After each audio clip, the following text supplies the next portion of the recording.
Nation news کے معزز ناظرین، نئی ویڈیو میں خوش آمدید۔ کشمیریوں کی آہیں، سسکیاں اور دعائیں سنی گئیں، بھارت پر قیامت ٹوٹ پڑی۔ لداخ، اروناچل پردیش ہاتھ سے جانے کے بعد مودی سرکار کو نئی مشکل نے گھیر لیا۔ انتہا پسند مودی حکومت نے اپنے عوام کو مرنے کے لیے بے آسرا چھوڑ دیا۔ بے بس بھارتی ایڑیاں رگڑ رگڑ کر مرنے لگے۔ فوجیوں کی خودکشیاں ایک طرف، عام عوام دڑ دڑ موت کے منہ میں جانے لگے۔ ایسی آفت آ گئی جس کی کسی کو توقع نہ تھی۔ کہیں خودکشیاں، کہیں بیماری، کہیں خواتین کے ساتھ زیادتی تو کہیں حادثات نے مودی سرکار کی راتوں کی نیندیں اڑا کر رکھ دیں۔ بھارتی وزیر اعظم، وزیر داخلہ، انتہا پسند یوگی، بھارتی آرمی چیف بڑی مشکل میں پھنس گئے۔ نریندر مودی بھارت کی تباہی کا سبب بن گیا۔ بھارتی فورسز کے جعلی مقابلے میں شہید کشمیریوں کی قبروں کے ساتھ انتہائی دکھ بھرا کام کر دیا گیا۔ ناظرین، ان تمام حقائق کے بارے جاننے سے پہلے اگر آپ نے ہمارے چینل کو سبسکرائب نہیں کیا تو ابھی سبسکرائب کر لیں۔ ویڈیو کو لائک کر کے بیل آئیکن کو بھی ضرور دبا دیں۔ دوستو، میری طرح ہر مسلمان کا کامل یقین ہے کہ اللہ کے گھر میں دیر ہے اندھیر نہیں۔ وہ ظالم کی رسی کو دراز ضرور کرتا ہے، لیکن جب کھینچتا ہے تو زمین و آسمان ہل کر رہ جاتے ہیں۔ ایسا ہی کچھ ظالم بھارت کے ساتھ ہو رہا ہے، جسے مظلوم کشمیریوں اور اپنے ہی مظلوم مسلمانوں کی بددعائیں لگ گئی ہیں۔ دراصل ہوا کچھ یوں ہے کہ ریاست کیرالہ میں بھارتی بحریہ کے زیر استعمال گلائیڈر بغیر انجن والا چھوٹا طیارہ تربیتی پرواز کے دوران گر کر تباہ ہو گیا، جس کے نتیجے میں 2 آفیسرز ہلاک ہو گئے۔ بھارتی میڈیا کے مطابق ریاست کیرالہ کا بندرگاہی شہر کوچی میں گرودا سے پرواز کرنے والا بغیر انجن کا چھوٹا اور وزن میں ہلکا طیارہ ہچکولے کھاتے ہوئے تھوپناپرے کے مقام پر گر کر تباہ ہو گیا۔ گلائیڈر میں 2 آفیسرز سوار تھے جو حادثے میں ہلاک ہو گئے۔ بھارتی بحریہ کے ترجمان کی جانب سے جاری کردہ بیان میں کہا گیا کہ گلائیڈر معمول کی تربیتی پرواز پر مامور تھا، لیکن اڑان بھرنے کے فوری بعد گر کر تباہ ہو گیا، جس کے باعث اتراکھنڈ سے تعلق رکھنے والے 39 سالہ لیفٹیننٹ راجیو جھا اور بہار سے تعلق رکھنے والے 29 سالہ پیٹی آفیسر سنیل کمار ہلاک ہو گئے۔ دونوں آفیسرز کو ہسپتال لے جایا گیا، جہاں ان کی موت کی تصدیق کر دی گئی ہے۔ تاحال حادثے کی وجہ کا تعین نہیں کیا جا سکا۔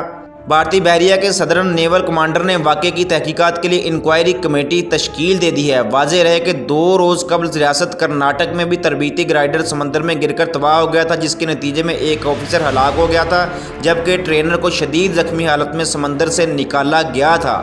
دوستو، اب اٹھاتے ہیں مودی سرکار کے بھیانک چہرے سے انتہا پسندی اور نالائکی کا نقاب۔ مودی جو کہ اپنی عوام کو صحت اور دیگر سہولیات کا دعویٰ کرتا آیا ہے، نے اپنے عوام کو لاوارث، بے بس اور ایڑیاں رگڑ رگڑ کر مرنے کے لیے چھوڑ دیا ہے۔